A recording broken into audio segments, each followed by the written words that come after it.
Hi everyone. So today we'll be discussing on the topic tabulation, right? So previously we discussed on the topic memoization. Basically, what's the difference here? Memoization uses recursion, right? So and the tabulation uses this one iteration, right? So it's better to use the tabulation rather than a recursion, right? So you might get the stack overflow, right? So MLA issues whenever you are solving problem on the DP. So try to avoid this one. What do we call a recursion or this one? What do we call memoization? As much as possible, go with the tabulation, right? So this is fine.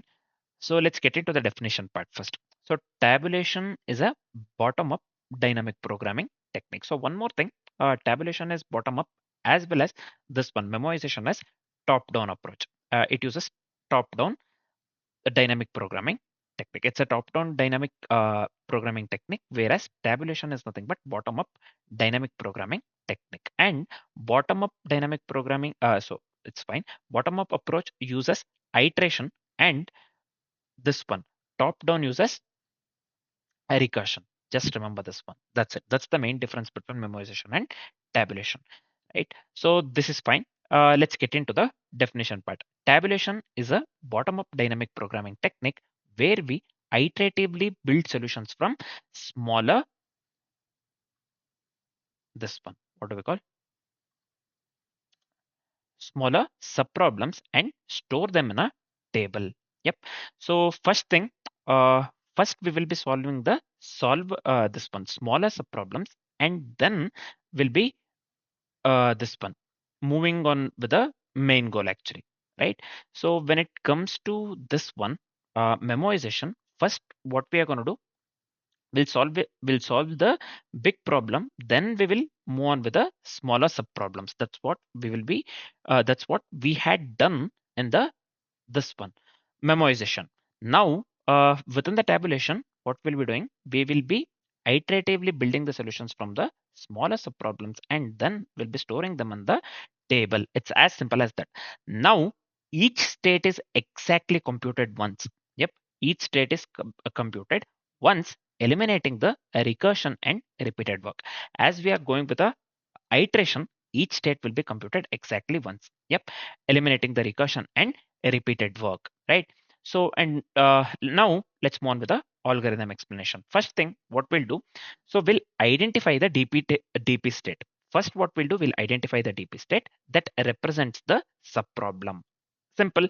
Now let's move on with the next step. So we'll initialize the base case of the table. First we'll be initializing the base cases in the table. That's what we will be doing. So I'll be showing the table by considering the example that we'll be considering within the code. Not to worry for now. Let's focus on the algorithm explanation part. First, we'll identify the DP state that represents the subproblem. That we'll be doing. Then we'll initialize the base cases in the table. So after initializing the base cases in the table, we'll fill the table iteratively using previously computed values. Based on the previously computed values, so we will be filling the table iteratively. Final answer is stored in the last cell. So the last cell, bottom this one, bottom right cell, or the last cell will be storing the final answer there in the bottom right cell. Yep. So this is it for the what do we call tabulation algorithm. So see, let's try to implement the same thing in the form of code. Let's consider one simple example, man. The same example for the memoization, we had considered this one, Fibonacci, right? So we wrote the code for the Fibonacci. Let's do the same thing. Let's consider the same example for the tabulation as well. So let's write the code to calculate the nth Fibonacci, right? So we don't need input output, I believe, buffer data and the print writer. Anyways, let's move on with this one, writing the code. First thing, let's go with a very simple example. Suppose if you want the fifth Fibonacci number, right? So I'll just go with if n equals 5, int n equals 5, sorry. Then what shall we do? So first thing, so the base case is Fibonacci of 0 is 0 and Fibonacci of 1 is 1. So I'll just go with here. Let me go with, sorry, not Fibonacci, 1 second. Sorry. If n less than or equal to 1, then I'll do one thing, the same case, base case actually, Fibonacci of 0, 0, and Fibonacci of 1 is 1. So I'll just go with system out println here. So let me print n. So this is fine. Then we have to exit from there. So I'll just give return here. So this is fine. Next, what shall we do? Let's do one thing. dp of I stores the Fibonacci value of I. Right? So I'll just consider the dp array here. So let me go with dp equals new int of, so let me go with n plus 1. So this is fine, I believe. Next, what we'll be doing here. So dp of I stores the Fibonacci value of I. So this is fine. Next, Fibonacci of 0 is 0 and Fibonacci of 1 is 1. So I'll just write here dp of 0 equals 0 and also dp of 1 equals 1. So this is fine. Next, what we'll be doing, let's move on with the for loop. So we have to fill the dp table bottom up, right?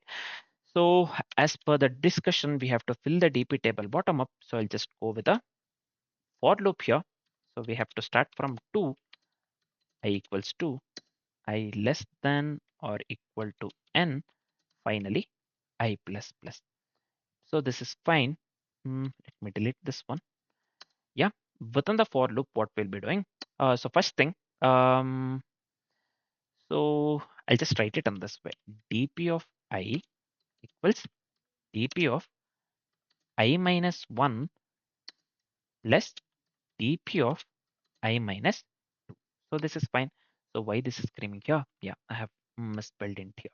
So that's the reason. Anyways, now let's move on with the further things, man.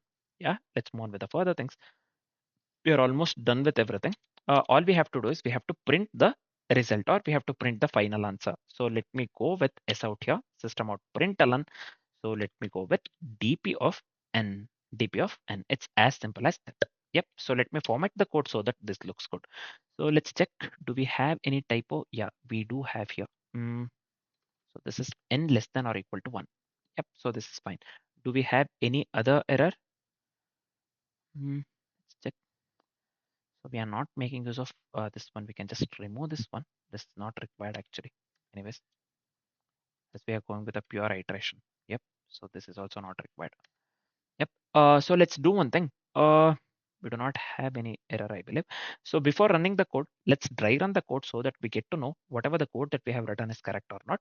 And also we get to know the output for the example that we have considered within the code. Yep. Let's dry run the code and later we can come back here and run the code that we have written. Let's do that. Yep. So let's move on with the dry run part actually. Yep. So now, as I've said, we are calculating the nth Fibonacci, right? So in our case, the example we are going with is n equals 5. Yep. Within the code we have considered n equals 5. So iterations 0 to 5, 0, 1, 2, 3, 4, 5. So first, initially, dp of I will be 0, right? 0. Then as we are going with the iteration, next one we have assigned this one to 1. Next, it will be 0 plus 1, that will be equal to 1. When this one I equals to 2, then when I equals to 3, it will be 1 plus 1 nothing but 2. When I equals 4, it will be 2 plus 1 nothing but 3. When I equals 5, this one it will be 3 plus 2 nothing but it leads to 5. And this one presented the last cell, this will be displayed as output. Yep. So the output that we got here is 5. So this is the output that we got here, right? So this is it for the dry run. It's very simple one, man. Basic algorithm, right? Fibonacci we have considered for the tabulation. Only thing we have to remember here, you can just pause the video and have a look into it. So only thing we have to remember, so the difference between the memoization and the tabulation, you have to remember this at any cost, right? Memoization uses recursion, tabulation uses iteration. So this is the main, this one difference actually. Yep.